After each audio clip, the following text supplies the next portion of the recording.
کہ سب اسی سے جڑتے ہیں، باطنی معاملات سب اسی سے جڑتے ہیں. ہماری ڈیفینیشن میں ظاہری بھی سب اسی سے جڑتے ہیں، لیکن چلیں باطنی ہی صحیح، جو آپ مانتے ہیں ہم بھی وہی مان لیتے ہیں. باطنی معاملات. اب باطن کو کمال پہ پہنچانے کی میں نے بات کی تھی، یہ کمال پہ تب پہنچے گا جب یہ علی کی ولایت سے متصل ہوگا. اب اگر آپ چاہ رہے ہیں کہ روح پرواز لے، روح کمال پہ جائے، تو اپنے آپ کو جوڑنا پڑے گا. اب یہاں تک تو آپ نے بڑی واہ واہ کی ہے، اب تھوڑا ہارڈ ٹائم، کیونکہ جوڑنا آسان نہیں ہے. اگر آسان ہوتا تو مدینہ میں ہزاروں ہوتے، انگلیوں پہ گننے والے بھی نہیں تھے. کیوں نہیں تھے؟ کیونکہ ولایت آسان نہیں ہے. ولایت قیمت مانگتی ہے، اور جو قیمت ادا کر سکتا ہو ولایت اسے عطا ہوتی ہے. اب ہم اپنی زندگیوں میں دیکھیں کہ کیا ہم ولایت کو قبول کرنے کی ظرفیت رکھتے ہیں؟ آپ بولے بھائی مانتے تو سارے ہی ہیں. مانتے سب تھے، ایسا نہیں تھا کہ کوئی نہیں مانتا، مانتے سارے لوگ ہیں. پھر وہی گھوم پھر کے آؤں گا،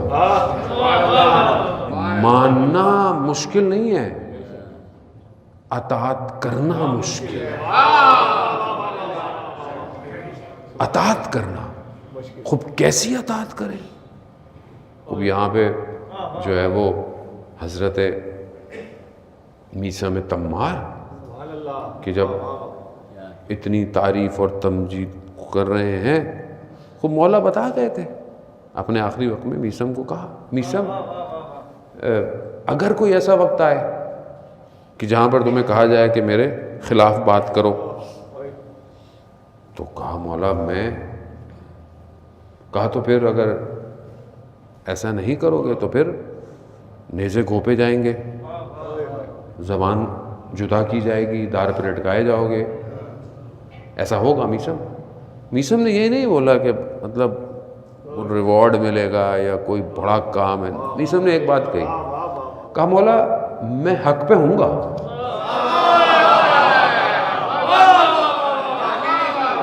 کہاں حق پہ ہو؟ کہا پھر مسئلہ نہیں، پھر کچھ بھی ہو جائے. یعنی کیا؟ یعنی قیمت، حق کی قیمت ہے نا. حق کے بدلے سولی چڑھا دیا، لوگوں نے میرا مرتبہ کتنا بڑھا دیا، تو اب یہ تو ہوگا. تو حضرت میثم تیار ہوگا. اب حضرت میثم کو جب یہ منع کرتے تھے بھئی یہ نہیں کرو، مولا کے فضائل نہیں بیان کرو، تو وہ کیا کہتا تھا؟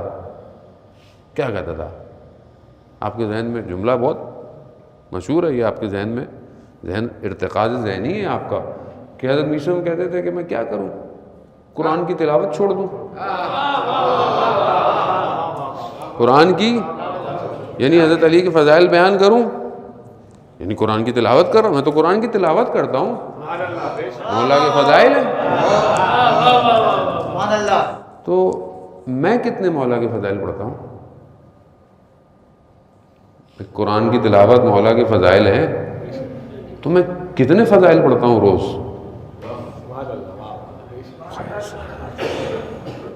یہاں وہ دار پہ لٹک گئے فضیلت کی پڑھنے کی وجہ سے، اور ہم اگر وہ فضائل بیان بھی نہیں کریں، ہمیں تو کوئی دار پہ لٹکا رہا، ہمیں تو کوئی پھانسی نہیں دے رہا، ہماری تو کوئی زبان جدا نہیں کر رہا، تو پھر میں کتنی فضیلتیں دن میں پڑھتا ہوں؟ یہی مسئلہ ہے. اطاعت آسان نہیں ہے، ولایت سخت ہے، قیمت مانگتی ہے. قیمت مانگی، تاریخ گواہ ہے.